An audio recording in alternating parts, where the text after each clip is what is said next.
Well, here we are. We're coming into part three now. I think the camera overheated on the last one, so we got cut short a bit. But Gooner is gonna continue from where he thinks he may have left off. So, and we were talking. Well, we were talking about child trafficking or something, weren't we? Well, what we were talking about really wasn't child trafficking as such. It was why Trump got elected. Because the people that elected him, the people that saw what Trump was standing for, actually saw past any of his misdemeanours that he'd done, and they were minor misdemeanours. He wasn't, he didn't kill anybody, he didn't rape anybody, he didn't do anything that these people have said that he's done. He might have made some sexist remarks in the past. Jeepers creepers, we've all made remarks that we regret. So let's get past that. But the point is the main reason why Trump came to power in 2016 was because he wanted to expose the people, the corruption, the depth of the corruption, the depth of the depravity of the people that are corrupt, and the people that are corrupting them. And that is why Trump has become so demonised by certain groups of people, because he's exposing the corruption of these people, and that is intrinsically that is what the problem is with these people. It's like, if you like, the vampire leaves the curtains closed because the daylight kills him, and a lot of expressions come from our favourite number 17 is a dark to light, and that is exactly what Trump is trying to do. He's trying to expose the dark people in society and expose them to the light. And the light is the average general person in the street that just wants to get on with his life.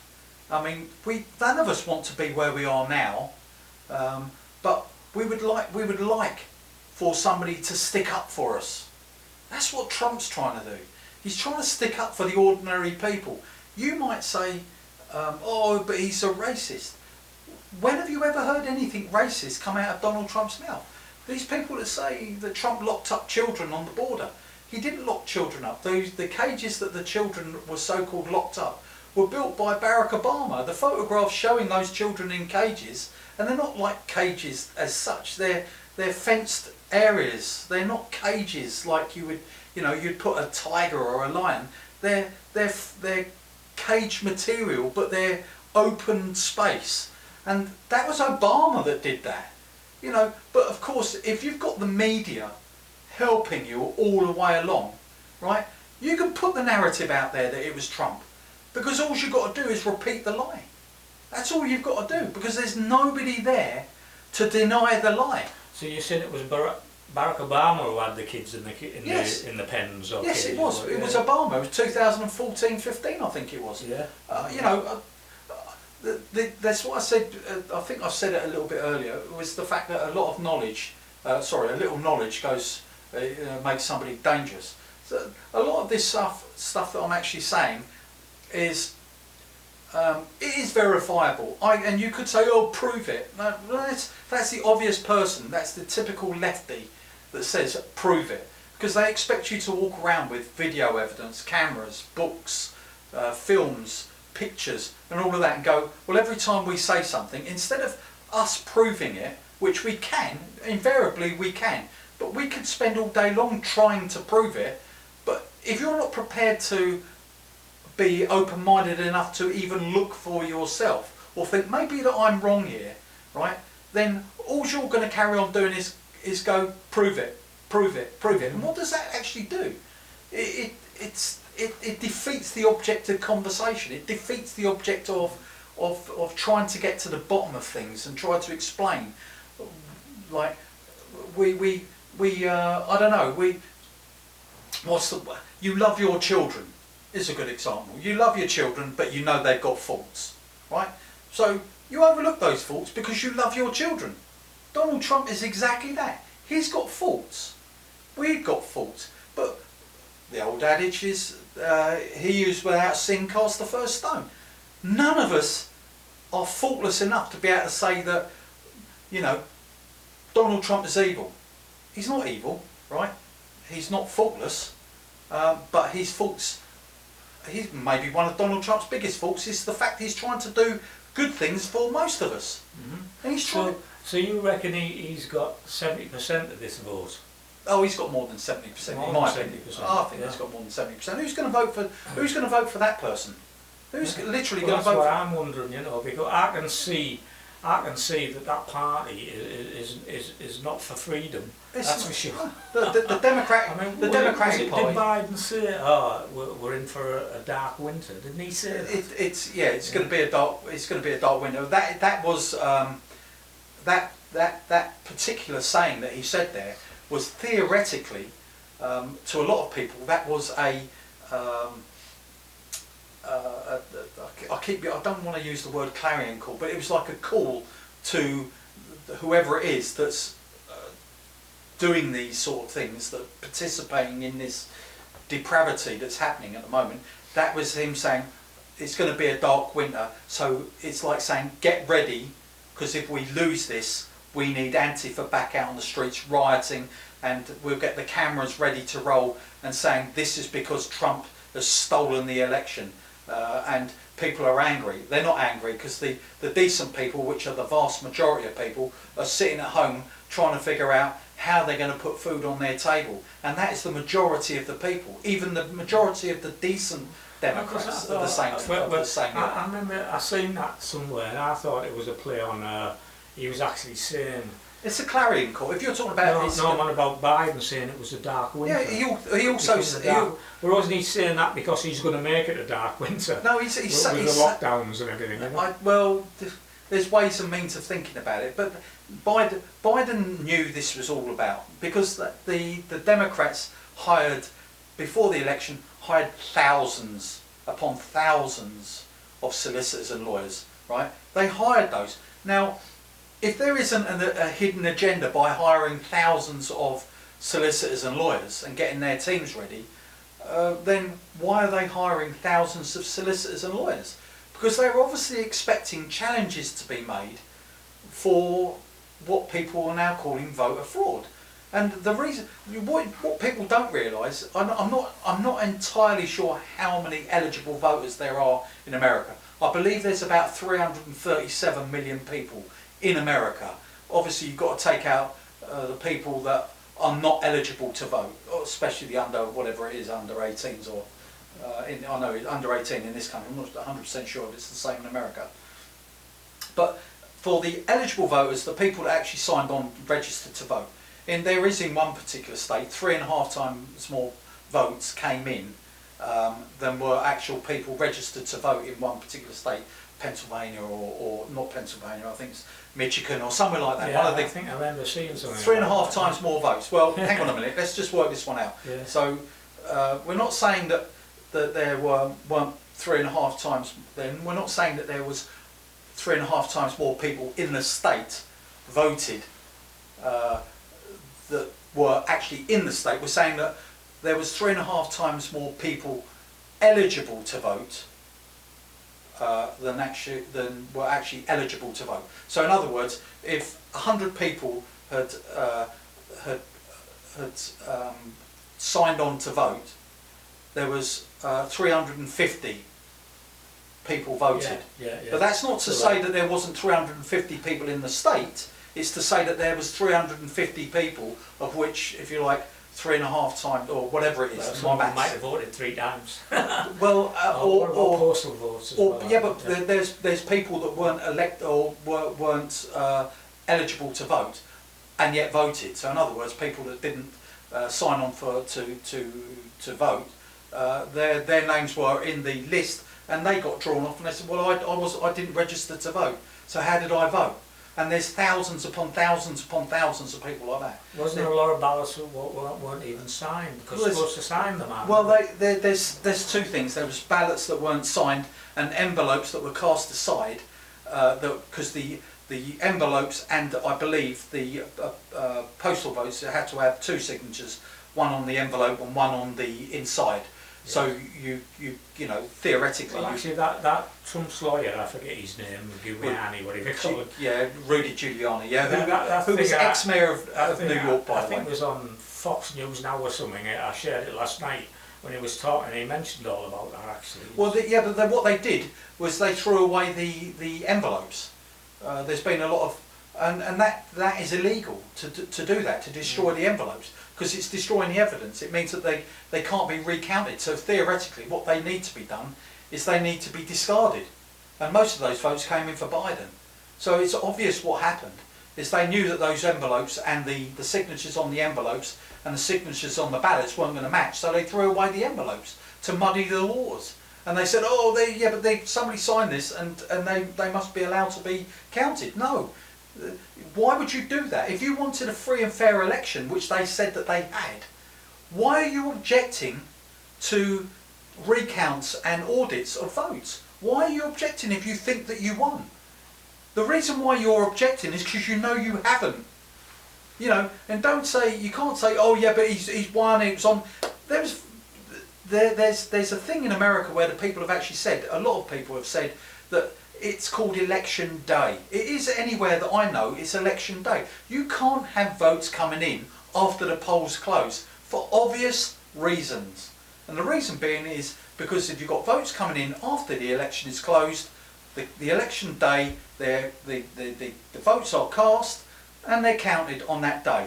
Now, if they turn around and say, like they did in some of the swing states, well, we have to stop the election counting because everybody's tired, they want to go home, or for whatever reason. One of the excuses was there was a water main broke somewhere, and that was easy to disprove. There was a water leakage somewhere, but it would not have stopped any reason for them to stop the vote count. It was just an excuse they used, a very lame excuse they used to stop the counting, because they needed to know how many votes they needed to swing the state. And that's exactly what they did. They couldn't swing the states by enough by cheating with the machines, so they had to drop in mail, like these vote by mail things, and they were bringing them in truckloads. There's evidence, there's affidavit evidence of thousands of people in dozens of different states to say that they saw this happening. Also against the regulations were that you must have vote watchers there watching that the votes are counted correctly, and there wasn't poll watchers, I should say. There wasn't poll watchers from. There wasn't enough poll watchers there from the Republican side, and they tried to hide things as well. They put up barriers to stop people from looking in through windows. That's right. Yeah. People went out for a toilet break or a food break, weren't allowed back in. They had this is where COVID comes into it. They had a 6-foot rule so that the poll watchers couldn't watch people from close enough up to see what these people were doing. And they were just going Biden. So they were circling Biden and putting Biden or Trump votes on Biden stacks. And that's been there's proven affidavits and facts when they've done recounts. There was thousands, and they were still doing it. So now then it has to go to a court appeal, doesn't it? Well, it goes to. You were talking about the head justice. Will he allow it? Because, like you say, it's in at the end of the day. That's why the Democrats were so against Trump bringing in Amy Coney Barrett as the ninth when Ruth Bader Ginsburg died. Why they didn't want a new Supreme Court justice in, because what it does do, although there is one court justice there, Justice Roberts, who a lot of people think that he is compromised, to say the least. Because his name apparently appears on the Epstein flight logs as well, right? So I mean, the corruption is deep, right? The corruption goes deep, deep, and I'm not even scratching the surface to what I've heard, known, seen, and other people, the truth tellers out there, are saying about what's happening. Well, I'm getting this kind of vibe. Some people might laugh, but basically, no chance.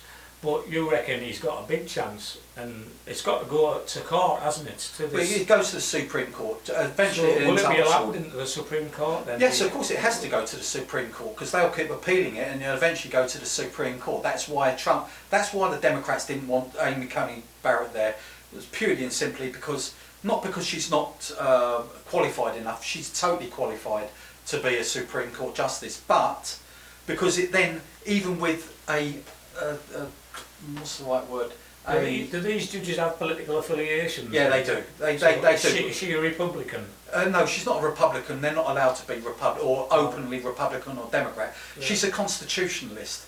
So she believes in the Constitution, the First and Second Amendment, the 15th Amendment, the 24th or 25th Amendment, all of these amendments, she believes in that, and she believes in the rule of law. Yeah. The other justices there that are left-leaning are not so constitutionalist, right? So as it stands now, when Trump has got Kavanaugh came through, they had Anthony Scalia died mysteriously. A lot of people say that he suffocated, or he died for a heart attack, and there's other people say that he was suffocated from a pillow. There's a lot of who knows what goes on there. This sort of the whole thing runs deep, right?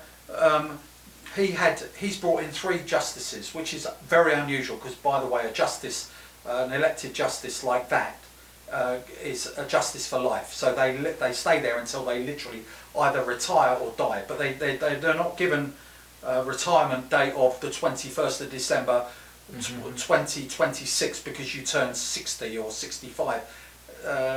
There's justices in there well into their 80s there. So they know that by the justices that he's brought in there, it swings the justices, which there are 9 of, from if you like, Democrat leaning to conservative leaning, basically conservative values. Bias, the bias it's not bias as such, it's the way they interpret the constitutional, because that's what they are. They're constitutional justices. They're supposed to be upholding the Constitution of the United States of America. And a lot of the left-wing judges are not really constitutionalists. They might say they are, but they're not. But these are conservative justices that they've been put in, that have been put in there, that will vote for the Constitution. And what's happened in a lot of these elections... See justice then, really. Well, they're not going to say that you can and can't, Donald Trump wins. What they're going to say is, we find there's been a lot of election fraud, and then it goes back to theoretically what I think happens then is, from that point, if it goes that way, it goes to the states and the actual states of the United States of America, and I believe that they each get a vote. I'm not sure if it's I think it's each state. There's 50 states. They have two votes. There's 100 votes, and those votes I think will swing into favour of Donald Trump. That's why when it goes to the Supreme Court, if it goes to the Supreme Court, the Trump wins. Basically, not because they say that, but it then gets referred. Who picks the president gets referred back to the Senate. It's like we're going to have to wait till January before we know. No, because I don't know it. Like I say, I know enough to be dangerous, but not enough to know for fact that what happens is by the 14th. I think it's the 14th and the 15th. The electoral votes have to be in, and there's an awful lot of. There's what 3 weeks between now and then, and there's an awful lot of litigation to go on before that. And that will decide basically if there is a chance for Trump to go in. But believe me, there's over 100, at least 100, and maybe even more, and that's not votes in the balance, and that's not even touching on the fact that there was a raid in Germany at Frankfurt during the week. I think it was either the weekend or the early part of this week, where they snatched the servers that were where the votes were coming in and being tabulated. They were being tabulated, believe it or not, to Spain and Germany in Frankfurt, and there was a raid to grab those servers. Wow. And we're not sure who actually grabbed them, whether they were good white hats or black hats. So that's enough. There's so much. Yeah, it's just we've run out of time again. So obviously, I'd like to do some further interviews with you, Alan. I know this was a bit disjointed. We're not professional. All this, that, and the other. Name's not Alan, it's Patriot Gooner. Patriot Gooner, sorry Gooner. But there you go, just goes to show. My name's not actually Alan, well, it's Elena. On here anyway, so right. Because some people say that. We'll be back and studying a bit more about this, and I'd like to hear a bit more about the political history of America. Have I got 30 seconds? You've got 10 seconds. People, go and do some research. Important. Yeah, and that's it.